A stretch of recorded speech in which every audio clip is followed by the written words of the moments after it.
It was an incident. It was an incident that involved tissues, and then the camera ended up being on. It was on the whole time. He was just a fat...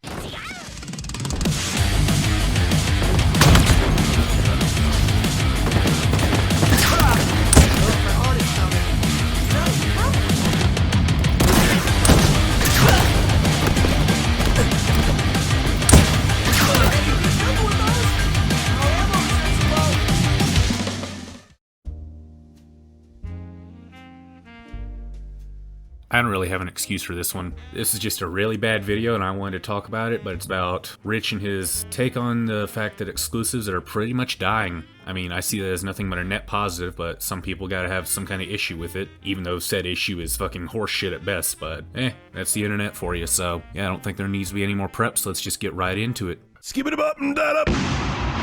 Today's video is brought to you by Filmora. Wondershare Filmora is a super easy to use video editing software with powerful functions. Yeah, I'm gonna skip over this Filmora shilling because I fucking hate Filmora. I tried it one time back in, I want to say January 2020, and the free version, it was okay at best. It was a bitch to export, and of course I had to leave the watermark on it like Power Director to incentivize you into paying for the shit. Then I actually was dumb enough to try paying for it. My bank said, this sounds like fraud, so, yeah, we're not gonna let this go through. I was like, thank you, bank, because I really didn't want this. And I then stuck with OpenShot for my first few videos, and then, thank God I dumped that one. Now I'm using DaVinci Resolve, which is way better than Filmora and anything else on the market, for one simple reason. It's completely free, and it does everything you've seen me do on this channel thus far.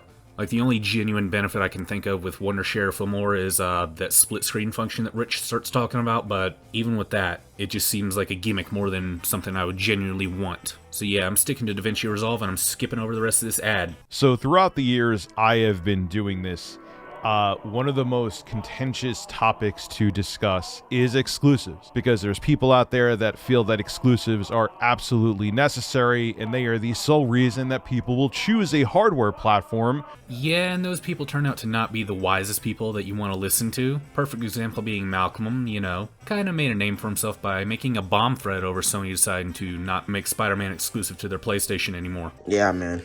Yeah, there's nothing, man. Unless I like plant a bomb at PlayStation headquarters, that's the only way this is gonna stop. Are you retarded? So yeah, I don't exactly take these people seriously, because they're kinda little, we'll just say special. That's the word we'll go with. But even on the less extreme side of people that think that exclusivity is absolutely necessary, they're completely wrong on that front too. Which means that the company who makes the hardware platform will have a new customer, in turn making them money for years upon years, because once a customer buys a platform, they're not just going to buy one game for it. So there's that camp. Then there's the other camp where, you know, I don't really play exclusives. I'm not going to buy a platform because of an exclusive. I'll just play on PC or whatever platform I play on.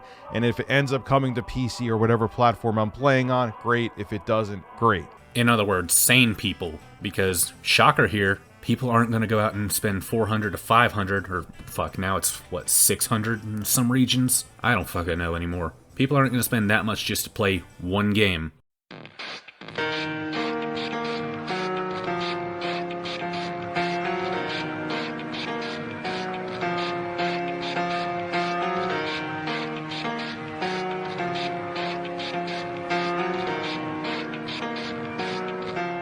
I just want one game, I don't know why. I bought a PS5 with no games to buy. Keep that in mind, they designed this drive to improve loading times, that's all I know. Console exclusives are key, watch it fly by as opposed to PC.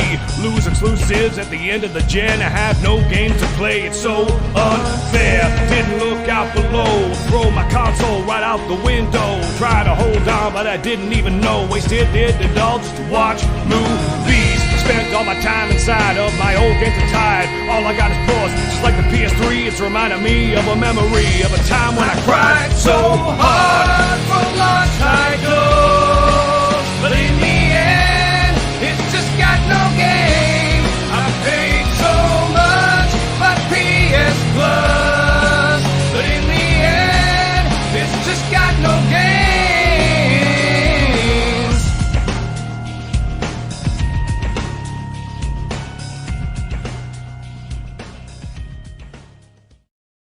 gonna buy it in order to play their multiplats, whatever their friends are playing, shit like that. Like hell, my PC was gifted to me by my wonderful friend Kara, but I was wanting to get into PC for a long time, not just because of one game or something like that. I wanted that because it had better features than what my PlayStation was giving me. Shit like mods, no paid online, fucking uncapped frame rates, being able to actually record fucking Berseria, since PlayStation wanted to block that after like a year or two. Yeah, my favorite game, and I couldn't record any footage on it on the PlayStation. Now, thankfully, that's resolved. And because Halo was coming to PC, so I saw it as a win-win. I could get nostalgia, and I could get some new experiences with the modding and everything. So, yeah. I feel that all games should be available on all platforms. It gives people more choices. Yeah, again, the more options people have, the better. But just keep this in mind.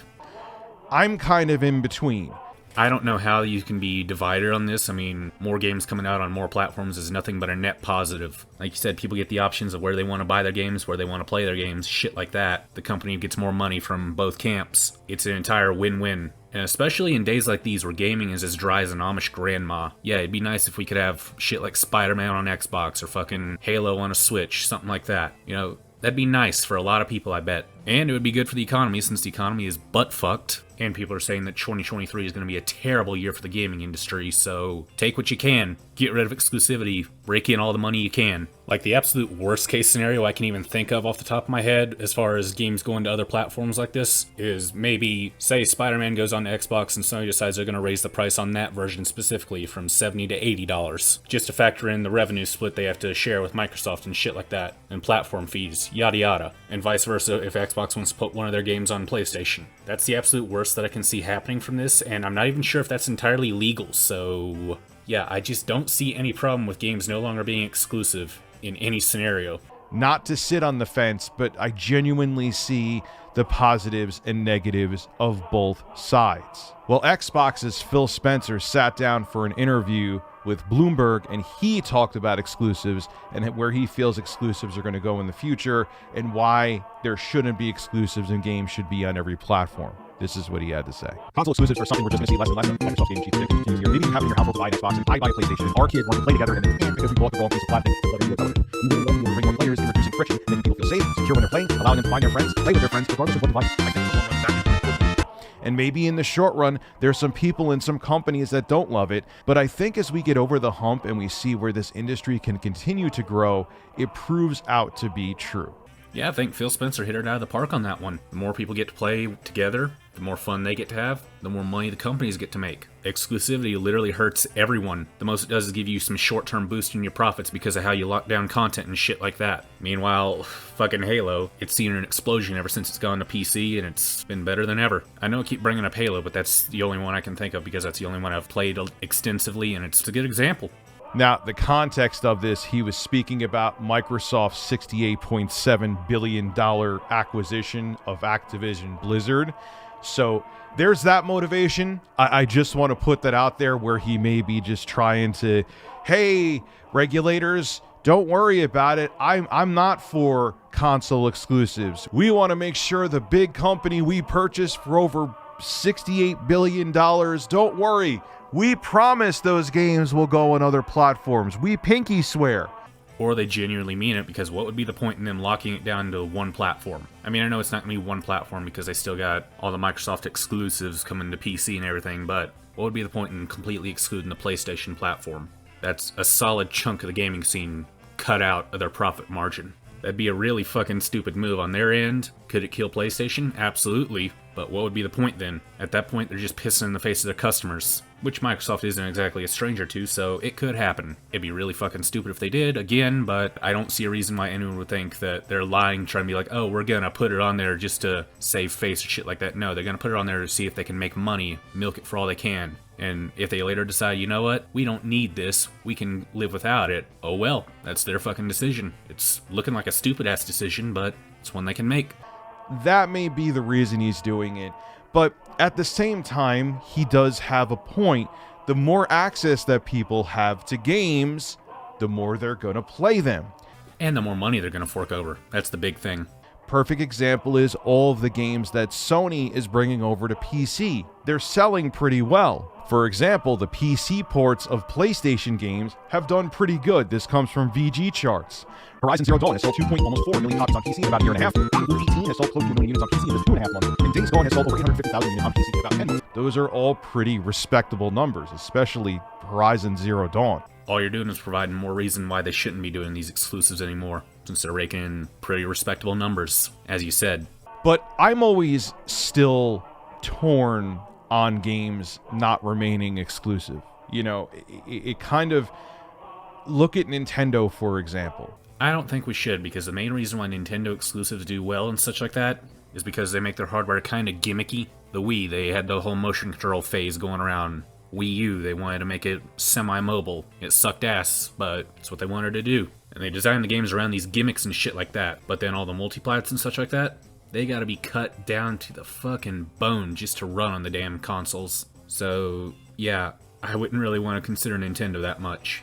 If you want to play the new AAA Mario game, where are you gonna go? You're not... I mean, okay, there's less ethical means. You could actually play some Switch games on your Steam Deck. I'm very well aware of that. But say you want to purchase games on the up and up. If you want to play a Nintendo exclusive, where are you going to play it? You're going to play it on Nintendo's hardware. I love the immediate contradiction whenever someone brings this point up. You can do it less than ethically on your PC or on your Steam Deck, something like that, and you can play Nintendo games, but if you really want to play it, where are you going to play it? You literally just demonstrated an example of people having the option. The only thing that's wrong with it is the fact that Nintendo isn't monetizing it. I know wrong in quotations, but still. Imagine Nintendo decide, you know what? Let's actually cater to this market. Cater to these people that actually want our products. We can make it a very functional service. Guess what? That'd be a net positive. More people playing their games, more money for them. I know I'm beating that into the ground, but still, that's the entire point of these fucking things. Like, if Nintendo were to come out tomorrow and decide, you know what, we're gonna start slowly putting things onto PC ethically, shit like that, then that'd be cool. There isn't a whole lot from Nintendo's first party that I'm really just dying to play, but I'd be down to pick up a few things if it was on PC. I mean, it already is with emulation and shit like that for the most part, but if they put it up on a marketplace like that, I'd be down to buy it, within reason.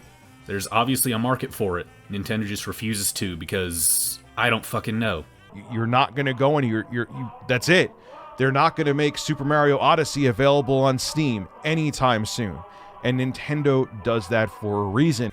And you know what that reason is? I don't either. Like, it's just a bafflingly stupid decision that Sony made for years and years at this point. At one point I heard it was because Japan doesn't really believe in the PC market, they're more into mobile and shit like that. Could be the case, but something tells me that's kinda turning. So now Nintendo just has no excuse. They're kinda sucking in their own business, and they're just relying on the short-term boost that exclusives give to their hardware shit. If that's the route they want to go down, they can go down it. Just means they're shitting on their own customers like that. Again, nothing really new from them, so... Because it's like, man, you know, I'm not really interested in the third-party games on Nintendo's platform, but they're coming out with the new Zelda, Legend of Zelda Breath of the Wild 2. Where am I going to play it? I'm going to have to play it on the Switch or whatever console Nintendo has at that time. Hopefully just the Switch 2 and it's more powerful. Or people could exercise their right to consumer choice, and they could have it on PC, and Nintendo could make the money from it. Their games are designed on PC first, then put it onto their fucking hardware. Logic would dictate they'd want to do that if they want more money. But you get my point. So I see where exclusives are important, because if it's the only place you could play a certain game and it's a must-have game, you're going to go out and purchase and invest in that platform, which in turn will make the company that you invested into their platform more money. Yeah, except we see that really isn't the case for anyone other than Nintendo. All the mainstream AAA titles and such like that, multiplats. They make the most money. They have the most attach rate to any console sold. People go out and they'll buy a PlayStation 5 because they want to play the newest COD or the newest Battlefield, something like that. And they'll want to do that with their buddies that happen to have the same platform. End of. No one wants to go out and spend hundreds of dollars just to play one game, and then maybe get some of their third-party shit along the way. And the only reason that happens with Nintendo is because they got that loyal following, and again, their consoles are mostly gimmicky, so yeah, they can step it up and they can play with the big boys, make even more money and dominate, or they can keep doing what they're doing now and just spin their wheels. Their own fuckery in the end of the day, so... But at the same time, there are some people, like I said, that will never invest in a platform simply because of an exclusive. In other words, the majority of people. and you may miss out on a potential sale by not making your game multi-platform. Maybe that person who bought God of War 2018 for PC would have never bought a PlayStation. They wouldn't have bought a PS4. They wouldn't have bought a PS5. Unless it came out on Steam for PC, that was the only way they were going to purchase God of War 2018. Now that's a sale that Sony has. Now that's profit that Sony made. That was never a revenue stream before. So I don't know, man. It's a very conflicting thing because There's nothing conflicting about it. It's just a stupid business decision that only nets short-term profit margins. Now Sony's making millions off of a game that's over 4 years old at this point, and you really think those sales wouldn't be the same way if they'd done day and day? No. The game was absolutely lavish with praise when it came out, and it would have been lavished even more if it had PC support from day one. Would have been even more money, would have been way more coverage of the game. Sony was sticking by these archaic business decisions that only worked years and years ago. So yeah, there's nothing really conflicting about it. exclusives are the reason to get a platform. If there's no exclusives, it's just like having a gaming PC. The games you could get anywhere. You know what I mean? Again, if exclusives were that important, they were the thing that making people go out and buy a new system, we'd see a similar attach rate to things like COD, Red Dead Redemption, shit like that. Instead, they see 1% to 2% at most of the sales. The numbers do not lie, man. And it's almost like consoles should start competing on a hardware level instead of competing on, oh, we got this content that you can't get anywhere else. Again, Nintendo, part of their success is because their consoles are gimmicky. Imagine if Xbox and PlayStation started going into gimmicky routes like that, like the X Glove or shit like that, instead of relying on, oh, you can't get Big Chungus on your Xbox or shit like that, or you have to invest into the Xbox Series X in order to play the new game Finger Battle, shit like that. Like, it's just a very old method of business that really doesn't apply anymore. Times are just changing like that. I know there's some exclusives on PC, but you get my point. Yeah, and I'd love it if those exclusives were on consoles more. More people getting to play. Nothing but a good thing. I'm sincerely hoping that once Ultra Kill is out of early access and shit like that, it gets put on Xbox, everything like that. That way I can see how badly Sug sucks at it or something like that. You know, pick on my brother when he plays it on PlayStation. You know, I'd love shit like that to happen. It'd be nothing but a good thing. It's if every console, if the Switch, if the Xbox Series consoles and the PlayStation 5, if they all have the same games, what's the point of having different platforms? To give consumers a choice in where they want to put their money. Here's a terrific example. About 2 years ago, I just brought my computer over to my dad's and we were going to hook it up into his TV, mess around with him, my brother, and myself. We had a good time playing a couple different things, but the main thing we played was Postal 2. And instantly my brother fell in love, mostly because I had the cheat code that turns all your bullets into cats.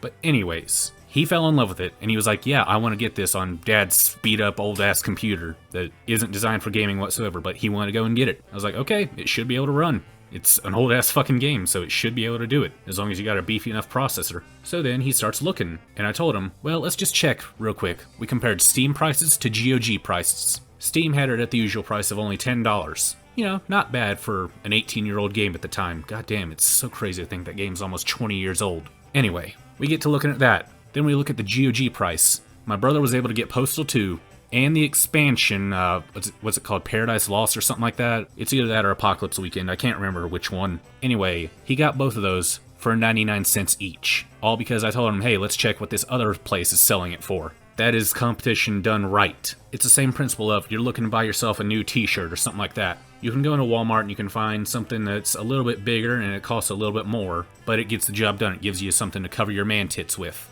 But what if you were to check out what they had at Target? Maybe they have something that's a little bit cheaper and it's the right size. Or maybe something smaller that accentuates your man tits, whatever the case may be. Like, consumer options is nothing but a good thing for the companies and the consumer. And yeah, if there was some dream scenario where you could get Mario on the Xbox, PlayStation, or the Nintendo Switch, there'd be plenty of people wanting to do any of the above for any reason they see fit. Maybe people think it'd just be better playing it with the Xbox controller because it's got the better layout, or vice versa with the PlayStation, or because they got that one gimmick where you blow into the controller on the PlayStation.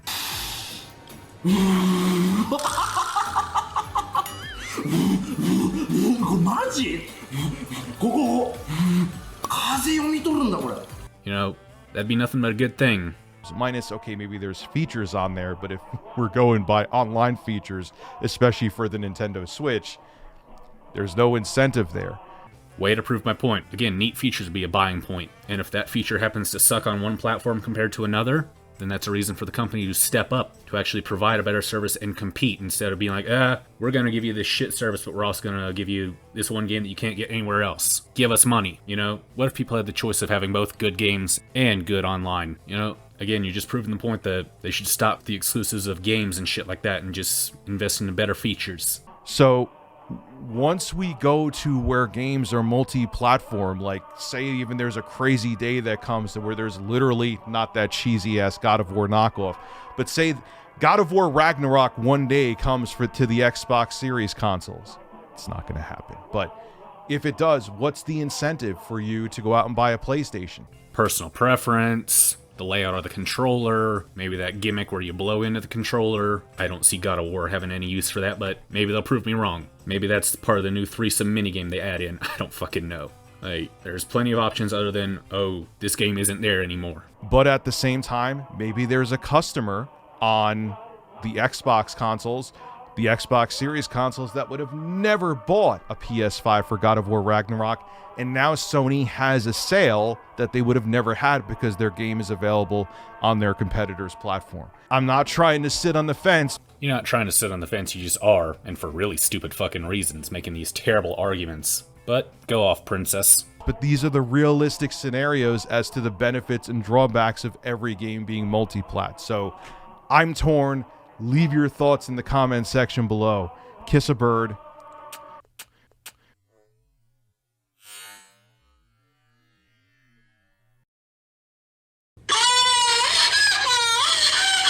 And let me know what you think. This is Rich of ReviewTardUSA signing out. Have a good one. And always remember the incident of May 1st. As someone flushes the toilet outside of my door. Fuck! This is not over! Well, that was a shit video. Again, I see no reason for exclusives to keep going other than companies just want to make that short-term profit. Realistically, it's going to keep going for as long as they can keep it going. You know, a while ago, I might have thought that maybe PlayStation would stick to their method of milk the consoles dry until they can't sell it anymore, and then port it to PC, like they did with the first few exclusives from the last generation that came to PC. But now there's evidence to suggest that day and date is going to be an absolute possibility because of the whole PlayStation launcher shit like that. So again, exclusivity is on the decline. I don't think it's going to die out completely because it's such an old method and there are companies that are just determined to stick to the old ways. Because like I said, it generates short-term profit and it ensures people stay with them, as opposed to giving them options. It sucks, but it's the same song and dance that we've been complaining about for decades at this point, so oh well. Anyways, I just felt like covering this because it was a really fucking stupid one, and because, you know, some people really like to get the idea that I only cover people that I hate. Not gonna name names of who thinks that, but people think that for some really fucking retarded reason. I actually like Rich a lot. He makes some decent content every now and then. I mean, I don't like all the breathing in sounds that he leaves in, despite having a fucking editor that he pays an hourly wage, but oh well. That and the birds are really fucking cringe, but other than that, and also the really bad instances where I've ratioed him on the whole, oh, I'm quitting, oh, I'm coming back, shit like that. You know, he's just an easy one to make fun of, but I like his content. Anyways, I'll talk to y'all later.